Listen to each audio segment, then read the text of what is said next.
Happy Saturday, parish orphans and retrogrades. It's been a wild ride the last week and a day, since the release of the Motu Proprio that Pope Francis saw fit to punish us all with. He seems to be the scourge of the church, as far as I can tell, but that's just a matter of opinion. Today, I'll be talking about the Motu Proprio, as I've released several shows on rules for retrogrades, from the unique perspective of this sort of second project, the Family Man in Not Of show that I do with Boss, who is with me here today. So we'll be doing a different kind of assessment of the Motu Proprio by Francis from the Family Man's perspective. What's up, Boss?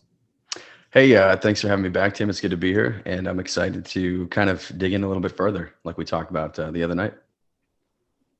Yeah, I mean, reading this thing and debating the technical construction of it, the juridically correct construction, but this is one thing, do that with someone like my friend Joe Boca, with an Eric Sammons, with a Michael Lofton, who are the other three panelists we had on Rules for Retrogrades a couple nights ago on Thursday night.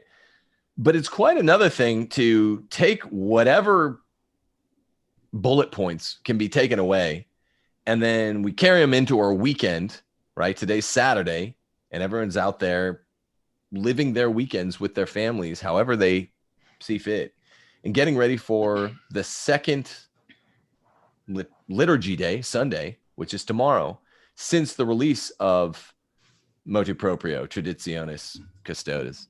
And so you and I were talking before we started to live stream about how is this going to play out with families? I mean, what are the stakes? And you had some good thoughts, so I just wanted to let you open up with whatever you think the stakes are for a man like that.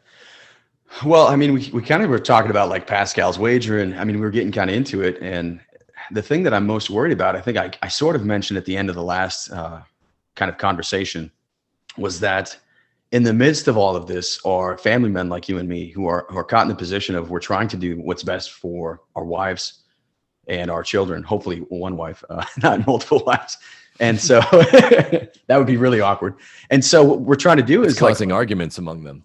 Absolutely. Yeah. That they can barely get dinner made at this point. So yeah, they're arguing over making dinner with 5 wives over what's the meaning of the Motu Proprio.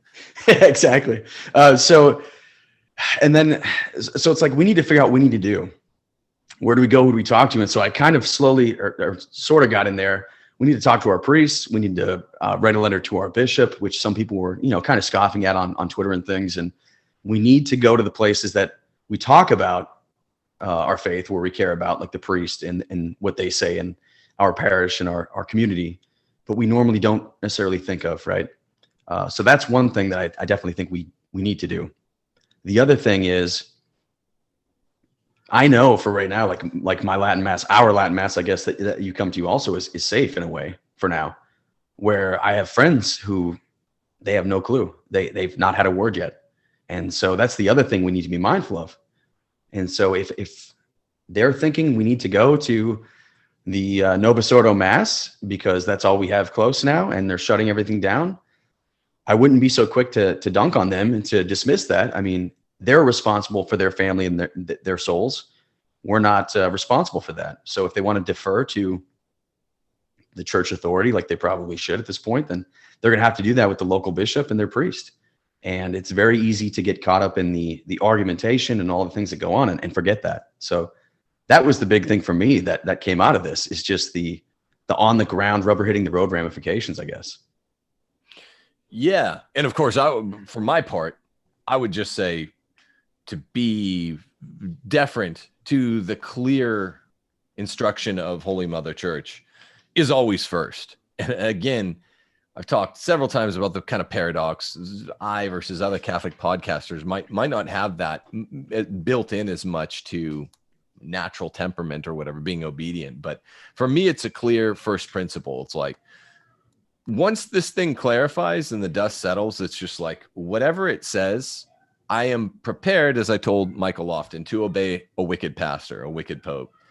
And there's one clarification that is still not perfectly clear, but it arises out of Raymond Arroyo's show, which was happening like an hour after we did our panel.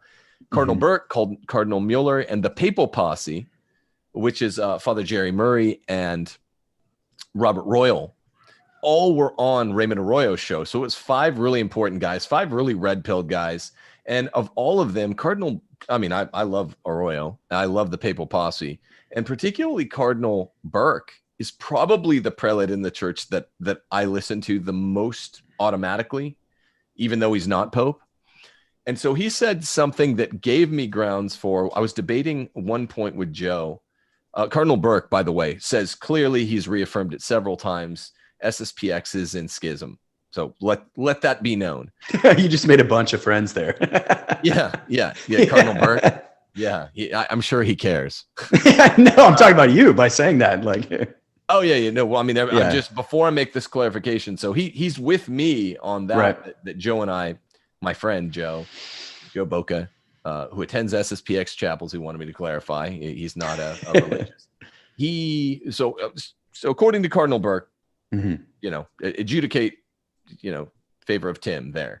But Cardinal Burke made the point that 2 points actually that would favor Joe on another end. I'd like to see Cardinal Burke's sources, but that's not a way of balking. I wanted to point out how, according to Cardinal Raymond Cardinal Leo Burke, he was strongly inclined towards what Joe was saying about the abrogability of ancient liturgy. And so I wanted to at least point that out. I don't think it's a done deal. I'd like to see why. Basically, the argument comes down that Joe and I were going back and forth in our show earlier in the week, and then at the panel. It's a papal bull, quo primum, versus Vatican I. Vatican I seems to stand for the proposition that juridically, ecclesially, the Pope could abrogate even an ancient rite. That's what plenary power is, whereas quo primum makes it sound like that's ultra vires. Joe kept saying it's ultra vires to the Pope to do that. Right. And I was confident in a kind of Burkean position. I'm always trying to be, I guess, where Burke is, that because SSPX is in schism, according to Burke, Pope Francis, the other popes, that it would favor automatically the other side, that a pope can abrogate, as according to Articles 2, 8, and 9, Vatican I's document Pastor Aeternus. But the point is, he said no. There are higher laws that would make Joe correct, that you can't just, as a pope, it's not an absolute power. That was his direct quote. I didn't think it was an absolute power, but it sounded close in 2, 8, 9, and Pastor Aeternus. And he said, no, there are things abrogating a truly ancient rite, which would be against the limits of the papal power. Now, I would bring up the case of the late 2nd century Pope that I did in the panel and say, okay, how does this not stand? Right, the rite that he was abrogating went all the way back to John the Baptist and Polycarp. And the famous example of Irenaeus rebuffing that Pope that we were talking about was him saying, you have the power to do this, but is it prudent? So that's what I would push back against Cardinal Burke. But I at least wanted to bring to people's attention that Joe, according to this guy that I listen to more than any other prelate, actually favored Joe. And also Cardinal Burke also favored Joe on the kind of constituent point that Vatican I does not stand for some kind of absolute power. I don't know how this works, because the council was never concluded. It was interrupted by the Franco-Prussian War, and we need more gloss on those documents. Yeah. So Joe would, according to Burke, seem to be right on those 2 mini points, not on the overall SSPX point, again, according to Burke. But I would point out, just as in a general way, I wasn't debating it with him on the panel or anywhere, but this is more a Vatican I issue than a Vatican II issue. The limits of papal power, that's more what the mass is and abrogation and all that. So as it comes down today, boss, I think it's interesting that that we're left to, like you say, the rubber's meeting the road. We're left to make a decision. And something that Steph pointed out to me, and then I heard Father Jerry Murray point out, is this seems to be just the beginning. Right. Even our Latin Mass you and I go to in New Orleans, that might only be a temporary hold on. So the question that Burke's talking about, eventually, will it be abrogated? Or would Francis or some follow-up to Francis try to totally abrogate the Latin Mass, will become relevant if this is just a starter. Steph pointed out some clauses at the end of the Motu. And at first I was like, I don't think that's what that means. But Father Jerry Murray said, no, this is very strange. And this seems to insinuate more to come. Yeah. So we have a priest closer to us that we talk to every once in a while. And he was talking about how he's really worried because he doesn't have the numbers that they have where we normally see each other at. Right. And that's a situation where it's like, yeah, we're kind of waiting to find out what happens, because the bishops are talking about how they're researching further, they're discerning, they're, writing letters and things. Thankfully, the Pope doesn't answer mail very fast, so maybe they'll never answer. I mean, that's maybe one thing we can hang on to. So yeah, we're stuck in this situation where, again, we have to try to navigate the waters the best we can. And I think it's easy to forget the little guys like me, right, who are not educated in the same way as say guys like you or Michael Lofton or even Joe or these people. And the good thing is it spurs us to dive deeper into our faith. That's the one thing, I guess, that positive that's definitely come out of this so far.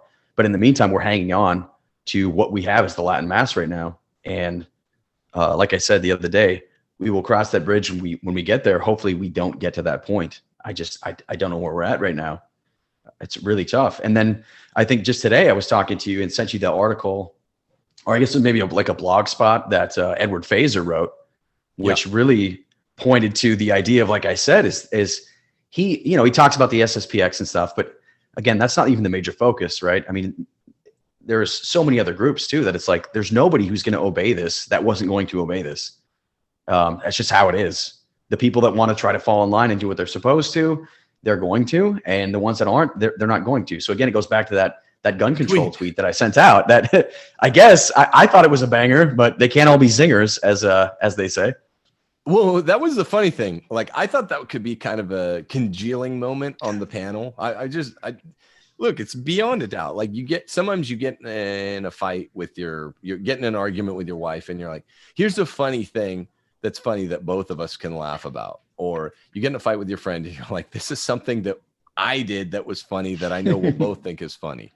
Like, your tweet about, this motu proprio is common sense gun regulation by the Dems, because what does that do? It punishes the innocent, and it fails to punish those who are already operating outside the law. I'm like, this is absolutely good. And I tried to keep bringing it up. And people are, I think some of the other panelists were pretending, or maybe not pretending, just they didn't get it. I'm like, it's not an abstract analogy.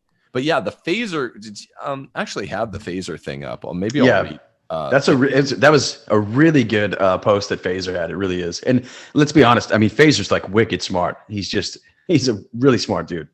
And again, he's one of these guys. He's not a prelate, but he understands these concepts so good. I think he's arguably the greatest living English language philosopher, analytic Thomist. Not necessarily a trained medieval Thomist, but I think he's a relatively young guy, and he's like the greatest living analytic Thomist. And God willing, he's got many years to continue to be instructive. Here's what he said. He's responding to what, I don't actually know what blog spot this was, but he says, "Hi, John. If we're talking actual literal schism," he's talking about the FSSP and the ostensible reason why Francis is punishing folks like the FSSP who are not in schism. SSPX is, according to Phaser too, like Burke and everyone else.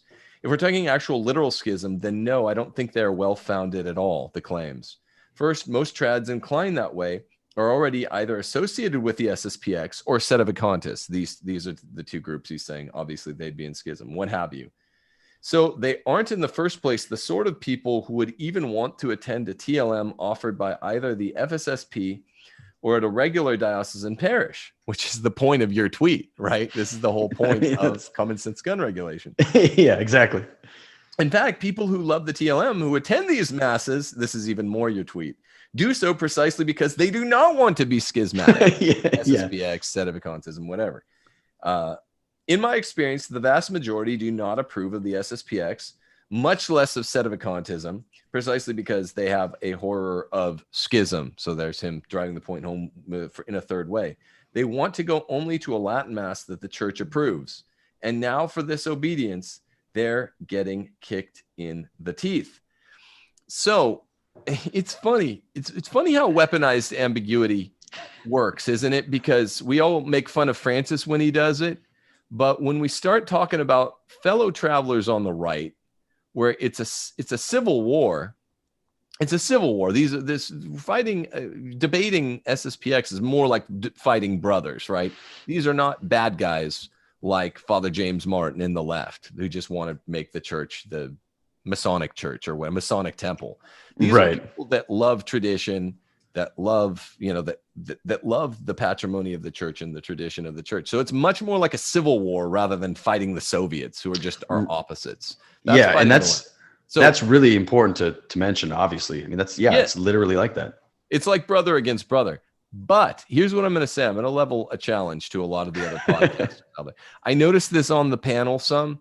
I won't name names, but I know Lofton pisses a lot of people off, but good for him that he's not sinking into weaponized ambiguity. Good for Phaser that he's not sinking into a kind of right-wing weaponized ambiguity, because when you start talking SSPX, even the people that are not going to those chapels, because we like them. I'm friends with Joe. I have lots of friends that go to the chapels, lots of friendlies on Twitter that sometimes go.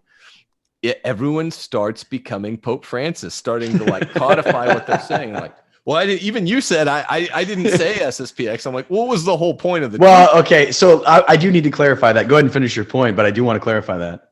Yeah, just Phaser's he says it really clearly here. He's a clear philosopher, and he's saying he's the clearest philosopher.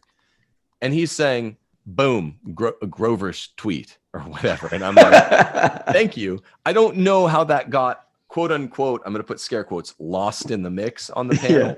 Because I think everyone knew what the hell you were talking about. Yeah, well, I mean, to Michael Lofton's credit, I think the funniest part of the debate or the panel for me was he said, I don't think I've seen that tweet. And I wanted to be like, yo, you and pretty much everybody on Twitter, bro. It's either blocked or they just don't care or, irrelevant. So that, to his point, that's fair game. I was trying to, I guess, say what kind of Phaser said in an entire blog post where he's obviously highly intelligent.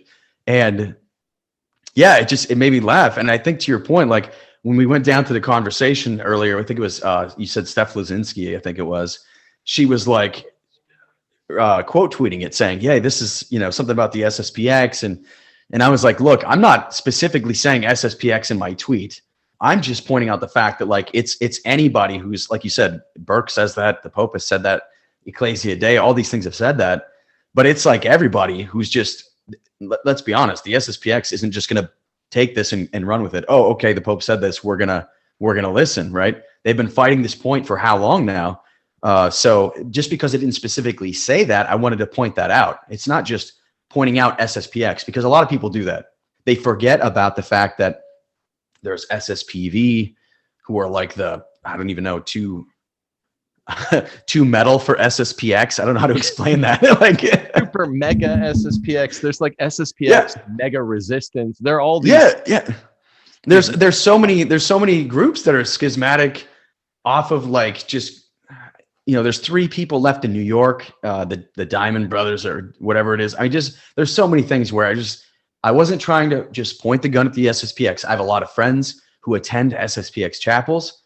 Most of them are, awesome people. It's just, I want to make that very clear because, again, I don't want to get lost in the sauce of what's going on here.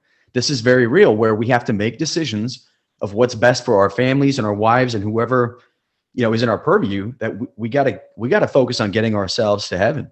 That's the point, is to be with God. So that's most important. Right. I mean, the good part about having a church, though, listen to how much I'm not just pointing out because of you, because I agree that was like our topic for the show. We have to make decisions for our family. So it's not you, it's you and me and everyone else. Listen to how when we don't really want to snipe at people on the right.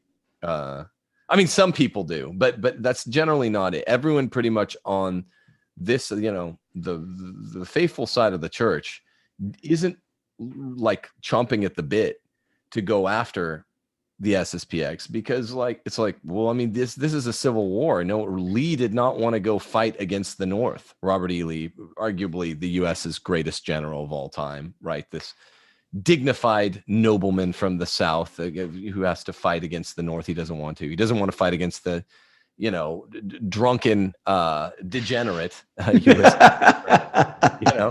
But Lee, this noble gentleman from the South, he was not like, it's not like, oh, I want to go fight the Soviets. That's the left, right? And that's where I appreciate my friends or even just fellow travelers in the SSPX that are like, even though the stakes are high, because we are saying the church is saying, look, this is schism. The implications are don't get any higher.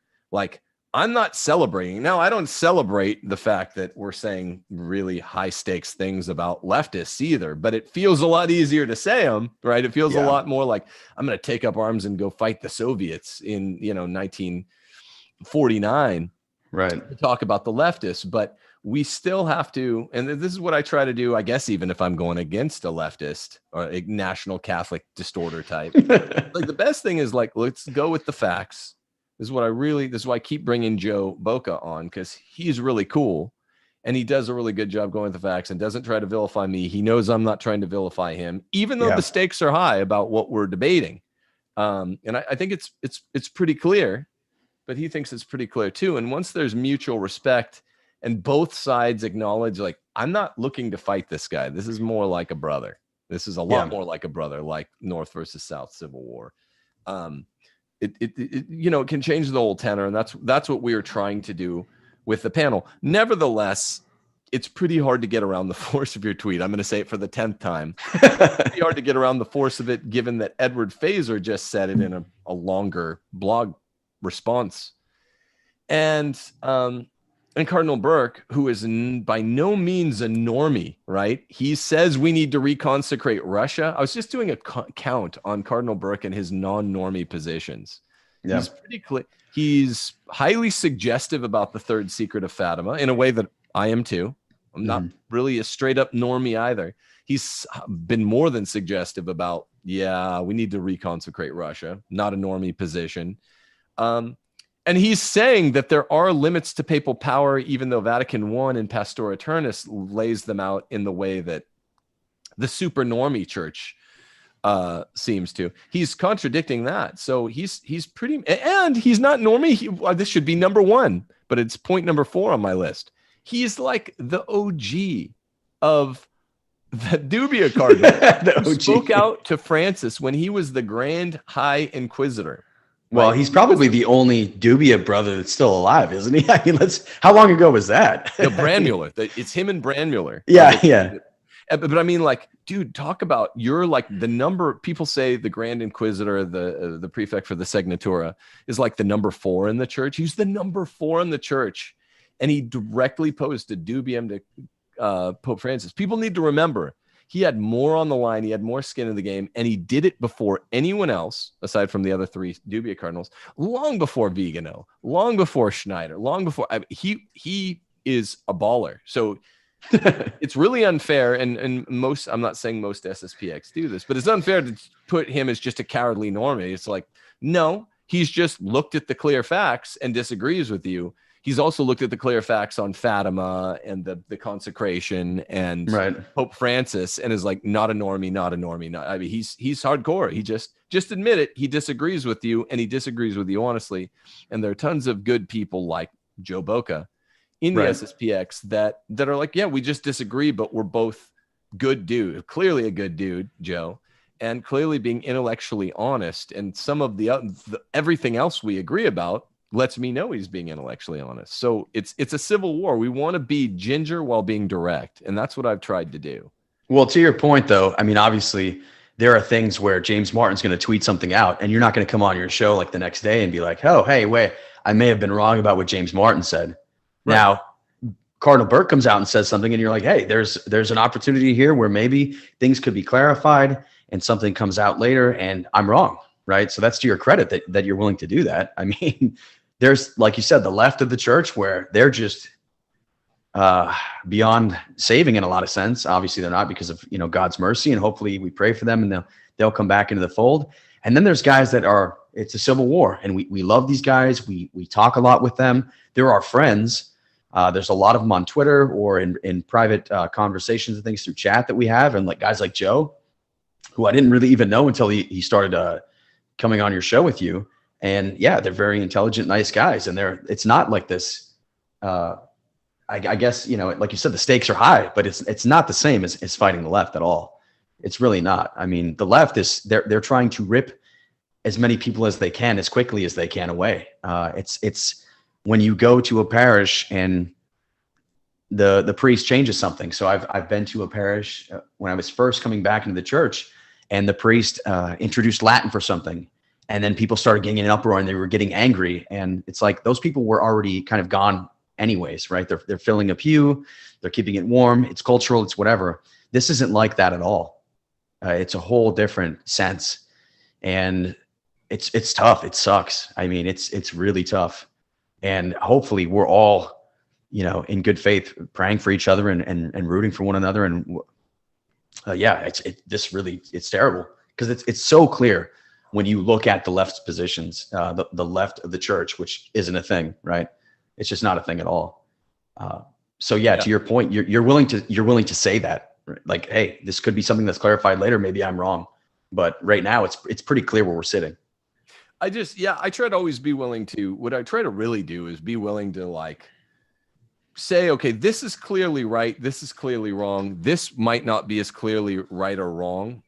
Whatever, just pointing out random issues. But even there are more nuances, more subcategories, because even in some of the clearly right, clearly wrong, which is this topic, there are different ways to feel about them. You know, I think James Martin is clearly wrong in a totally differently motivated way than I don't know, you know, Joe Boca, and the Psalms read, the Lord ponders the heart, and that does matter. So that's pushing back, but then it's pushing back on the other side. But when the church gives a clear directive, there's a difference between mistake of law and mistake of fact. So we can't claim invincible ignorance when we're saying, well, okay, I got what the church is claiming. I just thought I had an emergency discretion to disobey. That seems to be, as far as I can tell in the magisterium, a strict liability thing. If you're going out and it's a torts term from torts law. If you're assuming the risk and you're like, yeah, I know, I hear the church, it's saying, let's pretend Francis abrogates the mass in a year. Now, a worst case scenario, horrible. You hate it, I hate it. All our friends in FSSP or SSPX or whatever all hate it. We all know. Then if it's totally abrogated, then it's like, okay, the church is speaking with one voice. And maybe this is where we could talk about Pascal's wager in a sec, because you brought that up. But if the church is teaching it in one voice, and two friends, Tim Gordon and Joe Boca, I assume like, look, I hate it as much as you, Joe, but I have my intellect and my will, and I'm just saying, probably because of the Pascal's wager thing I think you're going to talk about, I could take a risk that there's some emergency jurisdiction that's really not well laid out at all, that I'd assume the risk of disobeying, and it's strict liability. I'm either right or wrong. Okay if I'm right, not okay if I'm wrong, but that is what we call in the law a strict liability thing, which sets up the Pascal's wager. Like, we're always pitching the Pascal's wager to abortion people, right? Mm-hmm. Like, if you're right and we're wrong, abortionists, then there's no harm, no foul, right? I just didn't abort clumps of cells, or you know, a pro-life lady wouldn't have aborted a clump of cells. No harm, no foul. But if we're right and you're wrong, the Pascal's wager thing, then you've just committed murder. right? I would urge my friends, some of them, the fellow travelers on Twitter, Stephanie, not my wife, but friends with my wife on Twitter, and I think you too. Anthony, it's funny, all these names, like Catholicism. These are friends. These are fellow travelers. We've been friends on Twitter for a long time. And I think both of them, I don't want to speak out, but both of them have a little more active, practicable sympathy, meaning I think they go occasionally to FSSP, occasionally to SSP, whatever they've said publicly. Don't take my word for it. But I'd pitch them Pascal's wager. Look, I'm accountable for 8 souls, mine, my wives, and 6 kids. You're accountable for 7 souls. I got that wrong on a couple back. I don't know why I said that. Yeah. You're accountable for 7. Like, it's simple arithmetic in the case that, all the Latin masses are taken away, aside from SSPX, because of your common sense gun regulation thing. I can't risk that. If I'm wrong, I mean, like, because SSPX officially they don't believe it's an invalid mass. It's like, okay, so I'm risking nothing. Who's at risk? The bishops? If they're really making heaven angry, heavy is the head that wears the crown. They're in charge of the juridical law. They're in charge of the ecclesiastical administration of disciplines. It's all on them. It's, think about what Jesus says about stumbling blocks. They've been a stumbling block, and it's going to be more hell than hell for them. So it's no risk to me. I'm just a guy with a family. And that's why it's like, I just, at that point, if they took away the mass, I hope that abrogation will be someday abrogated. But until then, I'm going Novus Ordo. I hope that doesn't happen, as it's insinuated that it may be. But I mean, this is what I mean by Pascal's wager. I don't know. I'd ask them sincerely as a friend, not as a gotcha. Doesn't Pascal's wager strongly insinuate one course of action and not the other? Well, and I think it's just one of those things where there's some people that would just say, well, you're just a straight coward then because you're not willing to stand up. And but like you said, I mean, it's almost simple math in a way. You just have to realize, like, there's that the road to hell is paved with good intentions. So there's a lot of people who think that they're doing the right thing. They have the good intentions to do those things, and it doesn't work out that way. I'm not willing to risk that. Right. I've got to worry about more than just myself. It's this bigger picture of who is involved in this situation. I guess it would be terrible if I followed the public church and the documents and the councils and I wound up in hell. I mean, what in that case, then there's no hope for almost anybody except for just these small fringe groups. I guess in the case of the SSPV or whoever, you've got like 5 people, like I said, in rural Pennsylvania that have the truth. Good for them. But I'm not willing to walk outside of those bounds that I see clearly to me, and then say, it's totally cool. But that turns on its head Pascal's wager, because we're not talking about the Sedevacantists, right? That position is identifiable only alongside. Fair, yeah, true. This is why it's so important. Yeah, SSPX's position is not that, like, you can go their official position. They even they don't. You're officially there. You're just whatever sedes are, like, schismatic plus or whatever you call it. If you say you just don't believe in the indefectibility of the church, and this is not the SSPX point of view. If one can follow all the councils and thereby wind up in hell, it's like, no, that's not what SSPX prints. They just say, well, yeah, you won't go to hell if you go to a Novus Ordo because it's valid. You'll just have an ugly mass. It's like, okay, so there is no scary Pascalian downside according to SSPX. We'd have to do a whole other show on the settings. Right.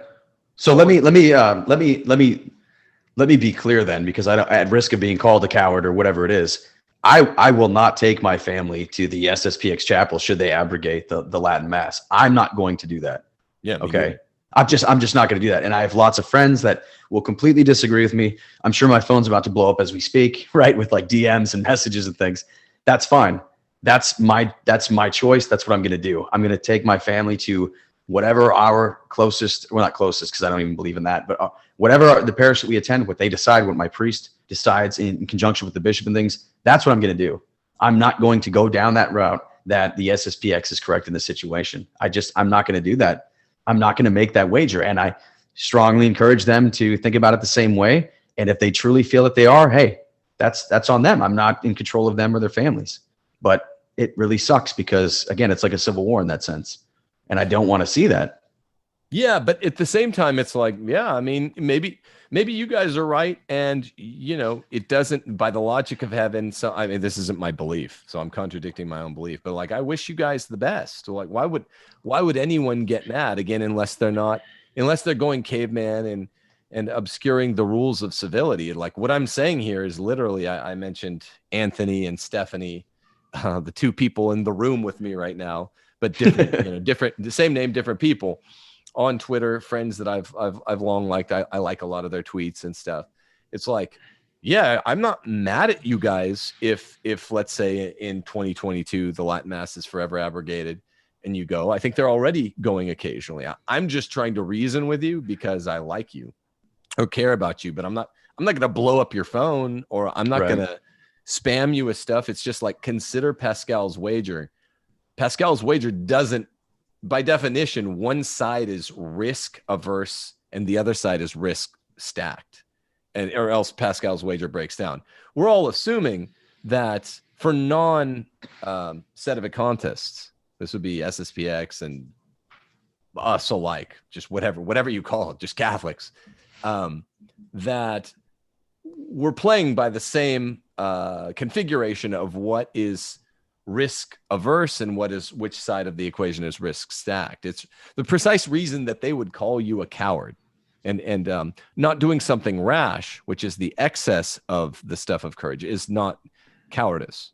But for the same reason that they would call you or be tempted to call you a coward is an acknowledgement tacitly of which side is risk averse and which side is risk stacked. You're risk averse, prudently risk averse, if you are like, well, I'm just going to follow the church, right? That's all I've ever done. Luther says things like, oh, I excommunicate you. You don't excommunicate me. Like, that worked out well. Yeah. Yeah.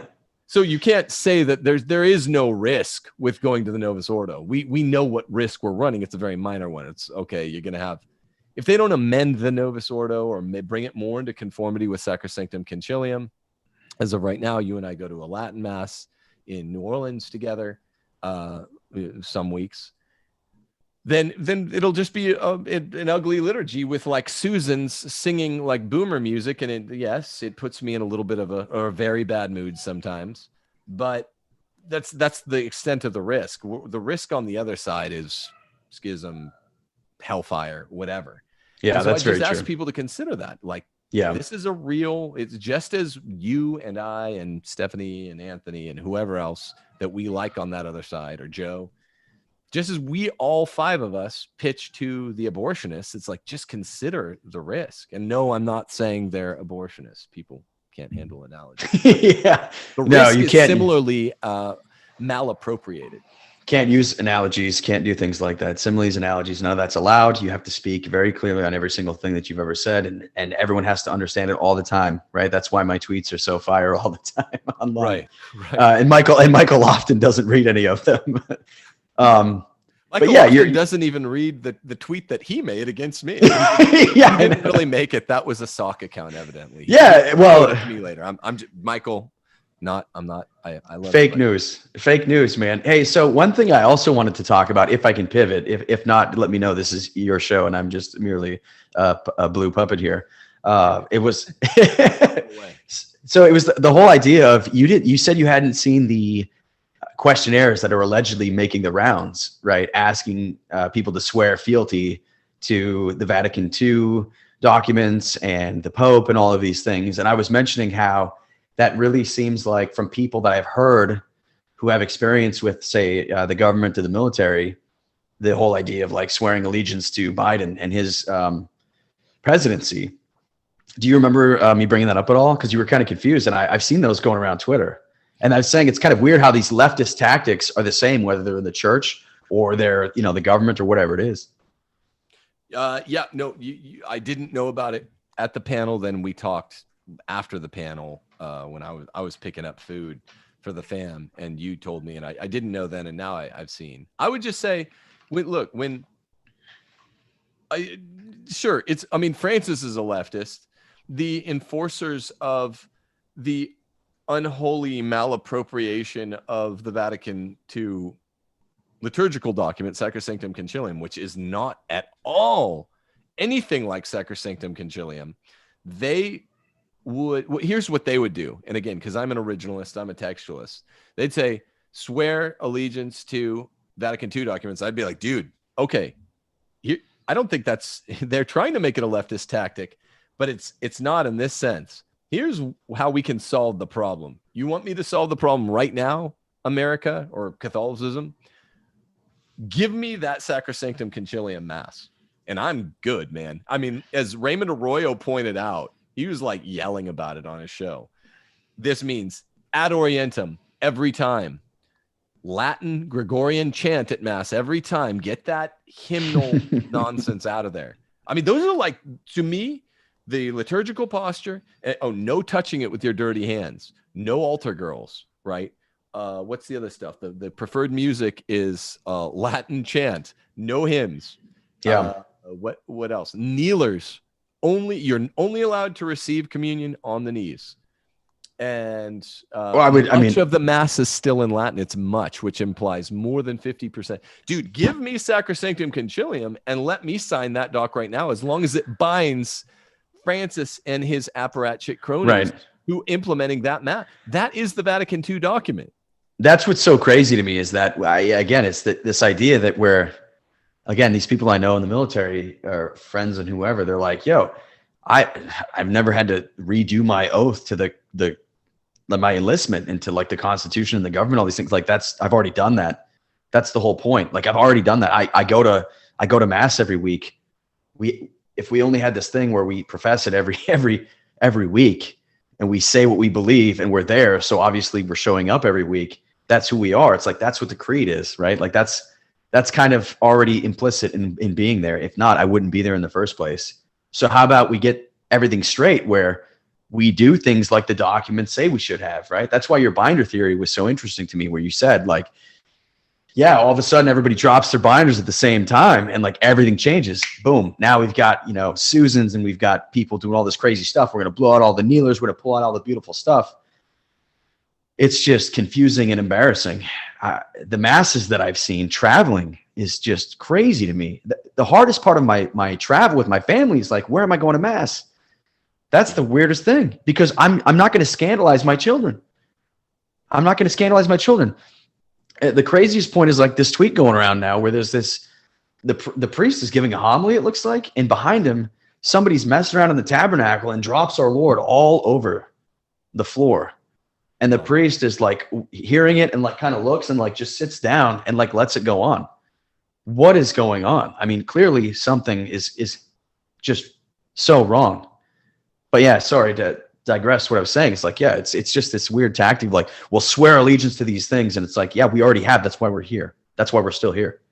The only push. Well, there are two really good points there. I sometimes when I get a person, an interlocutor on the show, makes two really good points. I want to address them both. I notice I do way better on the first and then half forget the second. But so I'm going to try to do it. It's one of the challenges of doing this.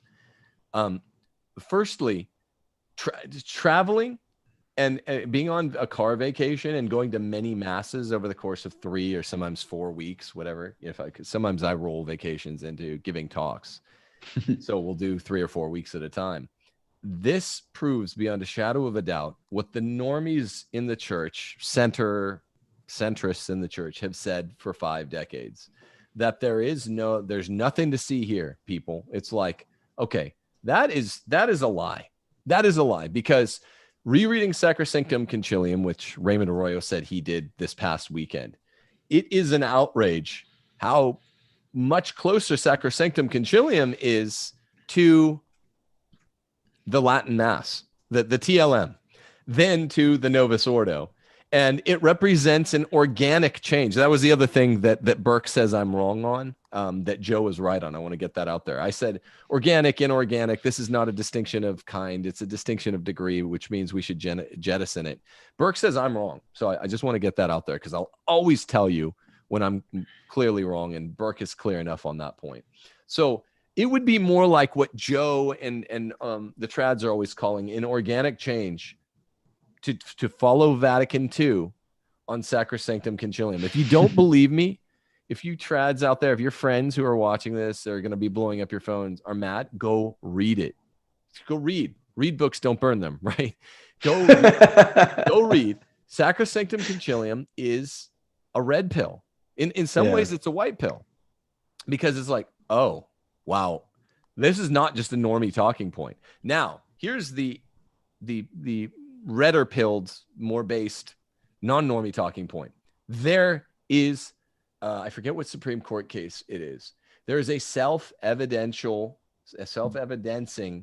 conspiracy when you have a clear document like Sacrosanctum Concilium, and then the implementation of it is as widespread, ubiquitously different from it, and everyone accepts the widespread, ubiquitous alterity, difference, variation from the one document that they're supposed to be working with, and no one's like whining about it.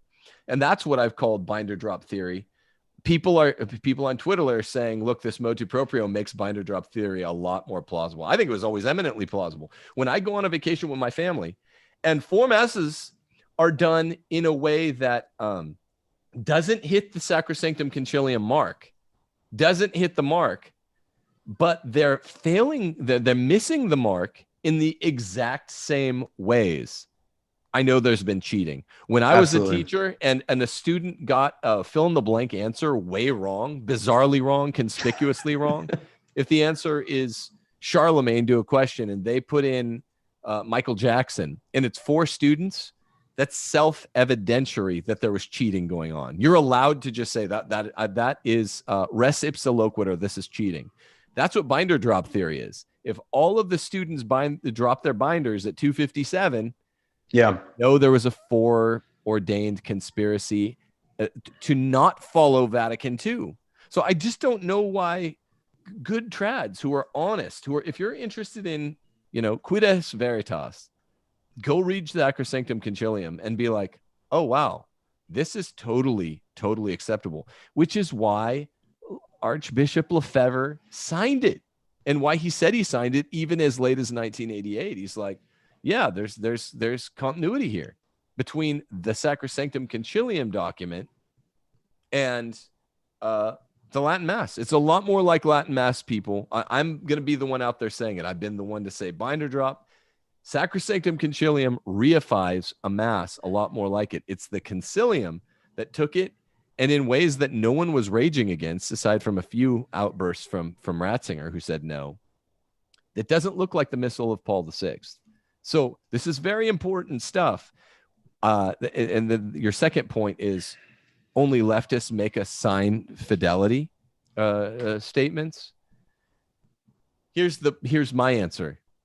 They did have to do some stuff like this after Nicaea, after the 80% of the bishops were following Nicaea. So I will gladly sign any document saying, yeah, I am with Sacrosanctum Concilium. It's fine with me. It was fine with Lefebvre. I don't usually cite him approvingly, but right. I agree. I see why Sacrosanctum Concilium was not like taken to be this revolutionary document. It represents some organic change. Liturgical reform was undertaken more aggressively by Pius X than anyone. He reformed the whole breviary. Most people don't know that. He reformed the entire breviary in a really revolutionary change. This worked less liturgical change than arguably Pius X on the breviary. If you take Sacrosanctum Concilium at its word, you got Latin for most of the Mass, which sounds just like what we go to with a reading and a gospel in English. Yeah. It's got Gregorian chant, which is actually beautiful music. There's never been a beautiful church hymn I've heard. And all the liturgy of the Eucharist stuff is kneeling, right orientation of the priest and all that. It's just, I will take that. I will sign that. I'll say it right now. And I will bid my followers on Twitter to sign it if they're bound by it too. If the Vatican will redo a better version of the council, because we're not bound to the Missal of Paul VI as Catholics. We're bound to Sacrosanctum Concilium. Yeah, but I guess in that instance, I would sign it too. And that's just never going to happen.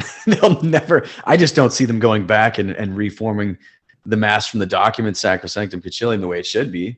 I would hope so. And you've said you've been to those masses where they try to follow it faithfully. I've not really been blessed in that way, I guess, that you have. I've only been to these. One. I thought you said I've well, been to two in my whole life. I guess in fairness, I guess. Well, and lacrosse is great, and I guess my wife brought that to my attention. Is on the way down south, we made a stop. We were on a trip, and we stopped there at lacrosse, and they had like, they faced liturgical East and all these things, even for Novus Ordo Mass. So I guess maybe there is two that I've been to, but I mean, you think about that and how many years and how many places I've been, that's pretty crazy. It's laughable in a sense. I mean, and again, I don't want to be sitting there just angry the whole time, because that's bad on me. Like, I need to work on myself, that I'm just going to sit there and just be angry and trying to answer my children's questions when they're like, why is there a girl up there who's got 6-inch heels on, and she's, it's just like, why is there a girl up there at all? Just period. I don't want to get too far into it because it just angers me even thinking about it. But oh man alive, yeah. I've been to two. I've been to one in Steubenville. That was like, oh wow, I didn't think this existed. That was the first ever. And then more recently, I've been to one in Chicago. I'm not going to mention the priest in Chicago, but he's a good man. And so those are the two. I mean, literally, people, normier Catholics will be like, come on, two. And they'll be implying that I'm lying because I've been to more. And then my traddier friends will be like, come on, two. You haven't. Yeah, I know. Yeah, you got both. I'm like, I'm a very literal man, and I'm always willing to admit when I'm wrong. And this is a big part of my rep for a reason. I just admitted 2 ways that Joe very well might have been right and I wrong, according to Cardinal Burke. I have to check it out a little more. I'll do research and update and certify whether I was right or wrong. But this isn't my thing, man. I'm not like the rest of you guys, where you take a position, man, and you guard it, and it's your bone with a dot. I don't give a shit about that. I don't care. I don't care whether I'm right. I mean, all I care about is whether I'm headed in the right direction of travel. And if I'm off course in the ship, and I was just like, I don't want to keep going this way and just lying to myself and others like this is the right way. It's like, no, I'm 2 degrees off. I know I'm mostly in the right direction. And I do take some pride in that, like every human being. I'm mostly in the right direction. But if I need to cut the wheel a degree and a half, if it's like, oh, Sacrosanctum Concilium is even a little better than I thought prior to my last reading of it, I'm going to say so. Like, I'm not like the rest of you guys where I just make stuff up afterwards. Well, I don't know. Maybe people don't. I don't mean you. I just mean. No, that's a good point. That's a good point to bring up, though, is just the fact that you talk about reading documents. Yeah. Who does that? So many people will listen to you or whoever that they like to follow, and they listen to that, and I mean, I'm sure you would say, go read the documents yourself. Don't just listen to Tim Gordon or whoever. Like, go read the documents.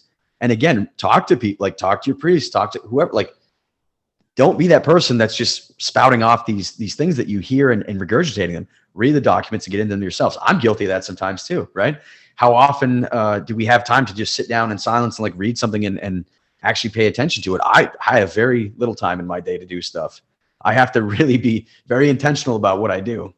Right. And so that's a great point that you're saying, like, or go back and read it again, because now you may have new information or have learned new things, and you need to reassess how you interpreted that the first time. Right. And then if you're not sure, that's why we have the magisterium and the teaching office, is that we can learn how to read what we're supposed to be getting out of these things.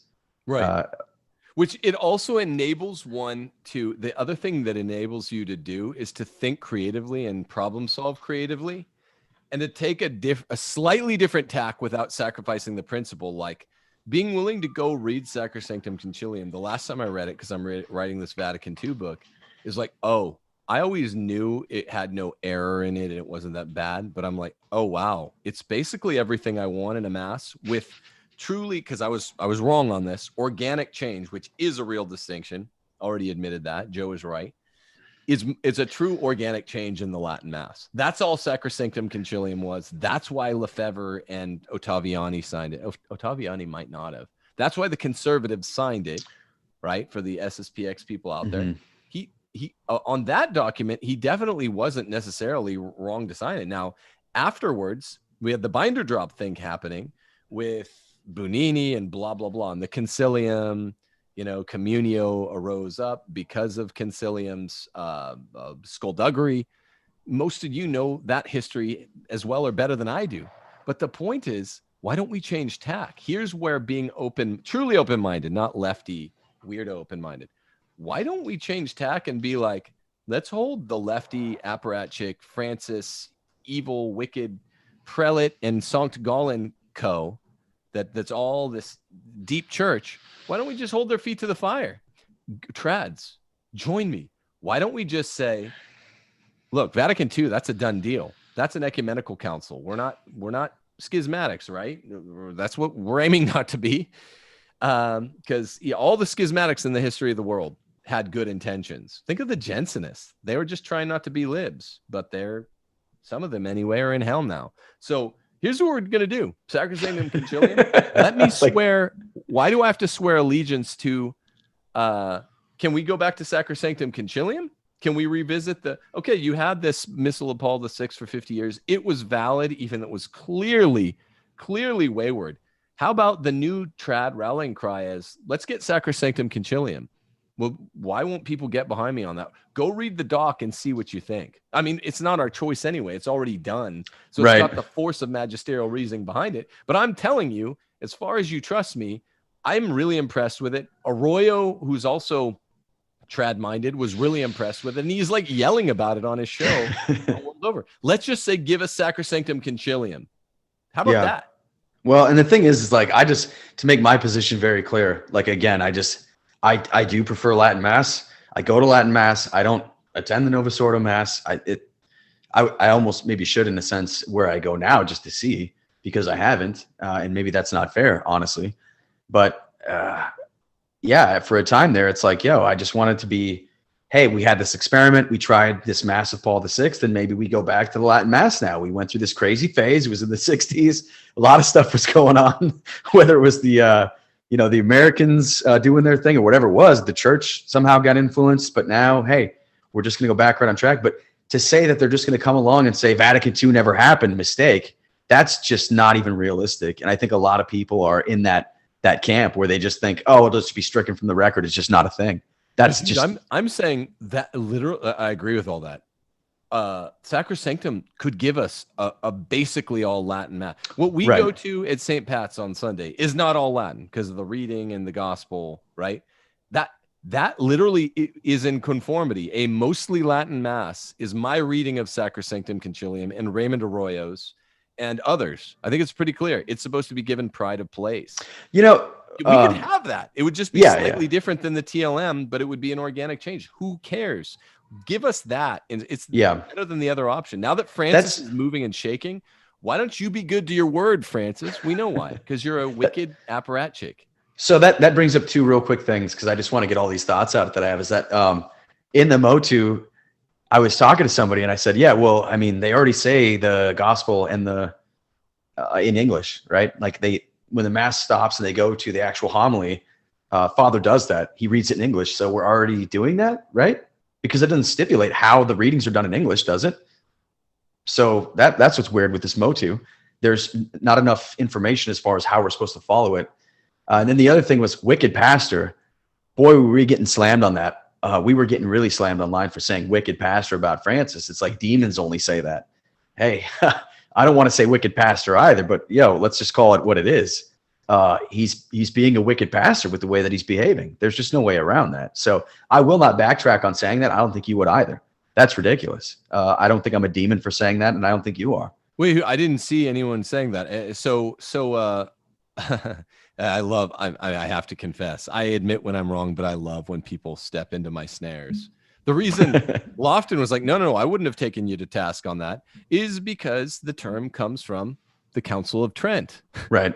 It literally comes from the Council of Trent, wicked pastors. I'm going to get it for you. No, you can't use documents and things. You just have to be somebody that people don't like online, and they just never.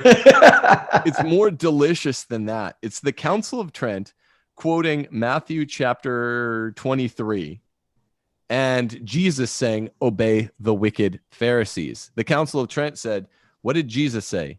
He told his followers, do what even these wicked Pharisees are telling you to do, because it's not wrong.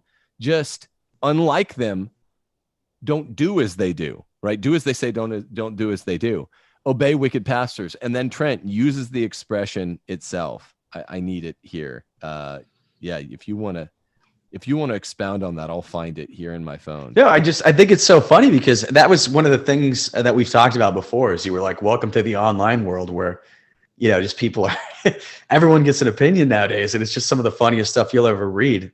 I don't think you're flippant about saying wicked pastor. It's not like you come up with this. It's like, he hit the ball wicked far. Like you're talking about a home run or something. I mean, literally like he's doing things that are divisive on purpose and he's punishing those. Go back to my gun control tweet. Like I've said 1,000 times, I'm not the smartest dude. I don't make a lot of sense sometimes, but that's as clear as it can be. There's a reason this was done. It isn't like, oh, I'm just going to haphazardly do this. He knows exactly what he's doing. Whether people want to believe that or not, he does know what he's doing. He's creating division and problems. That's wicked. That's absolutely wicked. Michael Lofton kept talking about how all of these things going on in the church, and we're going to focus on just this small part where I don't even know how to, like you said, the Civil War part of it, where it's like, let's get the rest of the stuff taken care of. Let's clean house. Let's do all this stuff because there's the whole grinder issue going. That's a whole nother show. I didn't even know what that was. Oh man, don't ever Google what grinder is. Oh, geez, that's just, yeah. You might come up with images, and then you have to gouge your eyes out. And then it's just over for you. Yo, I'm telling you, like, somebody made the comment like not being on Twitter is like the best type of Catholic you can be. That's probably true. Maybe we all ought to just like throw Twitter in the trash. I don't know at this point. Oh, man, it seems to be the tool of the devil. Okay, here it is. Here's the Catechism of Trent. So I don't know who is saying that only demons say that pastors are wicked, but you idiots are calling the Council of Trent demonic. The apostle also teaches that they are entitled to obedience. Obey your prelates and be subject to them, for they watch as being to render an account of your souls. Nay, more, Christ the Lord commands obedience even to wicked pastors. Upon the chair of Moses have sitten the scribes and Pharisees. All things, therefore, whatsoever they shall say to you, observe and do. But according to their works do ye not, for they say and do not. Boom. I mean, man, I wish I had those people right now. No, was that signed a demon? Is that how that was said at the end? yeah, that was a demon who happened to write the Council of Trent. That makes sense. Man, I warned you when you started doing shows with me, you're going to get people that are like, why do you wear your hair that way? What color shirt do you wear? Where do you get off? And you're like, who are these people? Okay. I don't want to keep sidetracking stuff. This is a great point too. Somebody was like, yo, you've got 2 crucifixes behind you. Cause I have there was like a icon of Mary and like a crucifix on each side. And I'm just like, I guess that's too many crucifixes, guys. Now I've got Mickey. I've got like these, I don't even know, my kids like made these or whatever. Now I'm sure I'm going to hear about that too. So this is just wonderful. This has been a great way to get like an introduction to like the online world. Yeah. Mine was, I had so many when Taylor Marshall's channel started blowing up when I started on it. And like we had the first couple videos go nuts. And then you're hearing the pool goes from you're expecting to hear from maybe 10,000 who are watching to 100,000. You know, I'd never been pictured in front of 100,000 human beings before. You know, right. After that, I went on Knowles' show and it was a large fraction of 1 million or whatever. But I was new, like in 2018, and Marshall was new to having that many hits too. It was a brand new thing, having more than 5, 10, 15,000. So when you increase the pool that large, then all of a sudden you get all the randos. You just if you increase the pool by 10, then you're getting 10 times more weirdos. And the weirdos tend to be the ones, not all of them, but they tend to really like to jump on the Combox. Not all Combox comments are from weirdos, but all weirdos leave comments on Combox. That's absolutely true. That's a good way to say it. I don't know if you're, I think I lost your video. Maybe that's just me, but. Oh yeah. Let me read as it's well, yeah, you can yeah, I guess we'll no, I got you back now. There you are in all your glory. Okay, cool. So the one thing I would close by is saying this, and then tell me whatever parting thoughts you have, Anthony. But so I do just want to make it really clear that Edward Penton pointed out this article on the case of Pope Victor, who I was trying to remember his name before. I mentioned he had this one-off with Saint Irenaeus because he was taken to task. I just want to read exactly what it was real quick. This would be the only pushback I would make against Cardinal Burke, and I'm trying to get him on this show. If I could get him, he'd probably have some super smart answer. There's probably a reason why he thinks that it's ultra vires to a pope to abrogate even an ancient tradition over 200 years or whatever. Even though Vatican I definitely, if that's the last word, that trumps a papal bull. So I just want to see what his response would be. I'm definitely wrong, according to Cardinal Burke, and I wouldn't push back on. There's a difference between inorganic and organic changes, and Joe was right, and Cardinal Burke said it later that night. But here's the one reason that I'm curious about Cardinal Burke's position. It has to do with the case of Pope Victor, who did abrogate a completely ancient rite, and Saint Irenaeus even backed him up and wrote him and said, "You can do this; it's in your power, but ought you to." A difference of practice between the churches of Asia Minor and the rest of the Christian world in regard to the day of the Paschal festival led the Pope to take action. Victor bade the Asiatic churches conform to the custom of the remainder of the church, right? But was met with determined resistance by Polycrates of Ephesus, who claimed that their custom derived from St. John himself. Pope Victor replied by an excommunication, right? So this would kind of be like Pope Francis. That's a little aggressive. It's aggressive. It's aggressive, but it is in his power. No, absolutely.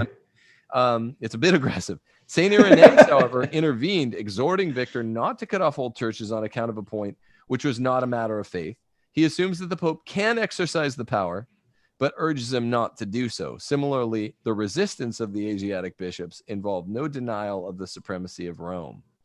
So this indicates that the bishops believe St. Victor to be abusing a power in bidding them renounce a custom for which they had apostolic authority.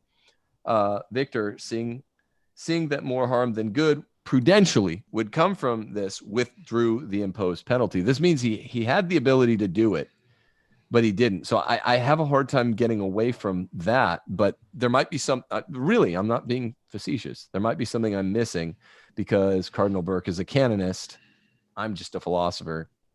And he probably knows. And he was the high canonist in the whole church, which is also why you should listen to him on SSPX. He was the Grand Inquisitor, the canon master, which is why I'm assuming when I run foul of something he said that I'm wrong and he is right. But I just like him. I'd be interested to have him on for 100 other reasons, that being one of them. Anyway, people, take your, err on the side of caution, as we say. Pascal's wager. Let's all pray together to implore Rome to, okay, we're going forward from Vatican II. Well, a slight change of tack here. We want Sacrosanctum Concilium, rather than the Missal of Paul VI. And rather than the even further degraded perversions of the Missal of Paul VI, which we see 99 times out of 100 en masse. Also, I want to give a plug for Real Estate for Life. People, if you're looking to move states, blue to red state, hopefully, if you're sane, use realestateforlife.org. They will help you out. Do like I did. I moved from Mississippi to California, and it's amazing. Also, go to timothyjgordon.com for homeschooling help. We're opening a big academy with lots of classes, more oriented toward homeschooling adolescents and teens than we've had the last year. More classes, too. Go to timothyjgordon.com. Like this channel, subscribe to this channel, click the bell, and if you're willing, please help us out on Patreon, timothyjgordon.com. Anthony, I'll kick it to you for the last word. Well, I just wanted to point out that you said you moved from Mississippi to California. That was actually the other way around, hopefully, because it's a long drive if I'm going to come up and hang out, bro. That's great. Right. Yeah. I second everything you said. I just want to really stress the fact that, I don't take pleasure in anything that's going on. I really feel for everyone involved in this situation, and we should all definitely pray for each other and keep the dialogue open and stay friendly as far as engaging each other, because once we start to shut down and we stop the exchange of ideas and things, it really is going to be a bad situation. Fighting is what people want, and that's super wicked. I don't have anything to plug. So, hopefully next time we'll find another topic, man. I just love having a good time and hanging out, and like we'll definitely get into some other stuff as far as where the rubber hits the road, like we talked about. But yeah, I just thanks for having me on again. I appreciate it, and I look forward to doing this again. And yeah, thanks, well, bro. it's good to give a practical dimension. We're family men, and that's what In Not Of is. It's a podcast within a podcast. I guess there's some people with some questions. Can you hang out and take some questions? I've got all the time you need as far as answering questions and stuff. That's great. Okay. Here we go. Yeah. Okay. Let's see here. First question from Justin. He says, Tim, would SSPX's website saying that the Novus Ordo is insufficient for Sunday obligation be proof for schism? Their situation still confuses me. I read much on different views, but play it safe and don't go. For that, I don't know. It's Ecclesia Dei, the letter, not the recently folded up dicastery, but the letter. What it warns is against a what is it? Formal adherence to a schismatic spirit. I don't know the canonical distinction, and what I can confidently say to you guys is the canonical distinction doesn't matter. What matters is whether you're giving formal, that's a Platonic term, meaning in your mind, formal adherence to a schismatic spirit. It's definitely formal adherence to a schismatic spirit to hold or to believe that that you don't satisfy mass by going to church in the church promulgated missal. So definitely that. I don't know about the canonical question, and the canonical question doesn't matter. But yeah, that's really solid evidence that it says that. And again, we're talking to our friends who sometimes go, that should bother you. That should bother you a fair amount. That there's, aside from the fact that, whatever, Phaser, the greatest living Catholic analytic Thomist, is on my side of things. Burke, the ex-chief of canon law, the Grand Inquisitor, the number 4 in the church, says this. Mueller, the ex-CDF under Benedict, says these things. I mean, all of the powerhouses in the church. Brandmuller, the other surviving dubia cardinal, is holds SSPX as in schism. That's not really what we're dealing with, but that would be good evidence. Yes, that would be very good evidence of like a no-no, formal adherence to a bad spirit or a schismatic spirit, even if canonically, who cares? It's a snore. That's what we have to do, is obviate that debate and just be like, well, what does it mean that you're saying I'm Catholic even though I don't have to do what the Motu Proprio says? All the rest of the Catholics do, right? What does it mean that you sound so much like Jay Dyer saying sucks to have to follow Rome, papists? I mean, like that. Okay, that's kind of, we're zooming out. What does it mean that you that it's printed on the website? I've seen it before with my own eyes. That the church can't promulgate what its own mass is. It's a tacky mass, and I'd much prefer TLM or Sacrosanctum Concilium, more closely hued. But yeah, that's bad. And you're right to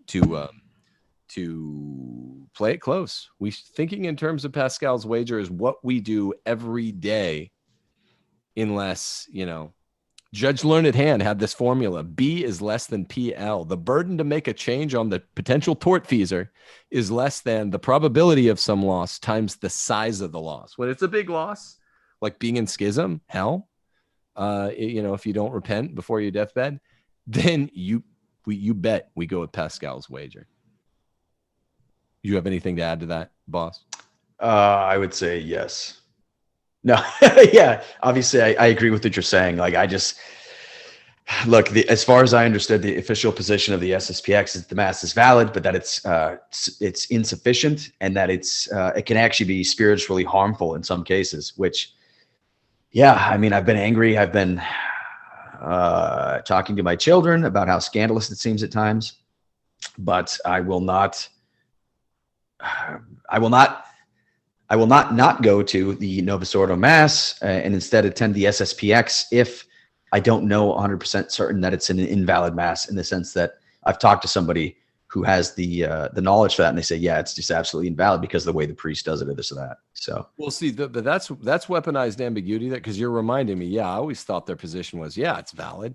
But then online, I've seen that with my own eyes. Validity is circumscribed definitionally by whether or not it satisfies the obligation. That's what validity is, right? true. Yeah.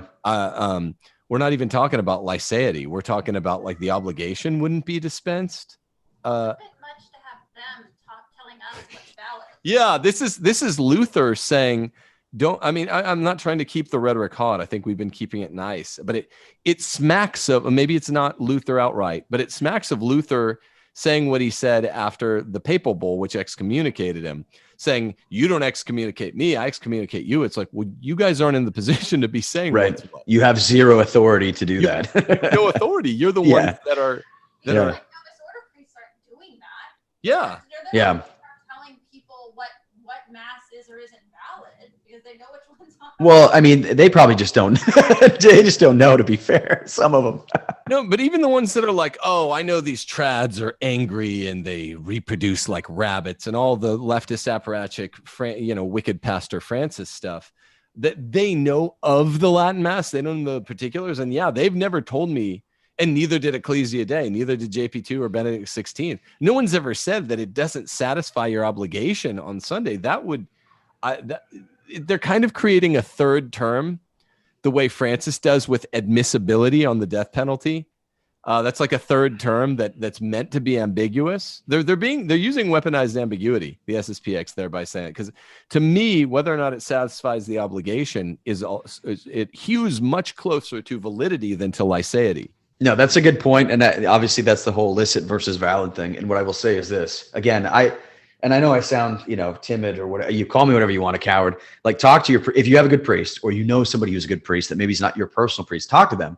And if you tell them what's going on, and the priest is doing something funky where it's literally an invalid mass, which I've talked to my friends that are priests before about places I've been, and they're like, yeah, just if that's where you're at in whatever town, don't go then, because it is completely invalid the way that they're doing it. But be sure with somebody who knows. Don't just be your own judge. That's what I would say, I guess. I don't know. But I mean, the only time in the history of the church that obedience has been characterized as timidity is like, I don't know, maybe the Muslims said to Charles Martel, the hammer, oh, you're timid because you follow some pope. We don't follow a man. Or definitely Luther made a lot of these claims. Luther was a madman. He was a raving, ranting madman. And he was like, what are you guys going to be, the little peon, the little, squashed under heel bootlickers of Rome? The only people that start equating obedience to, universal jurisdiction with timidity or cowardice are not Catholic. So, well, I just pointed out two ways that I think Joe Boca was right and I was wrong. One way I'm definitely right. Is it's ipso facto, right? It's self-proving. Is if you're calling a Catholic timid, which is it's a totally different moral category for being obedient, the way Charles Martel or Charlemagne or whatever, Charles V, or anyone in Catholic history, it's not being cowardly to obey a clear command from Rome. I just read you people. Wicked. Council of Trent. Yeah. Wicked. You have to obey wicked. Wicked fire. Wicked fire. Yeah. Wicked. It's Jesus. Jesus says, obey your wicked pastor. Oh, he was pretty radical though. That guy was pretty radical. Pretty timid. Yeah. I was just going to say, you should go to other questions. Cause man, it's just like, we could easily keep going on that. Yeah.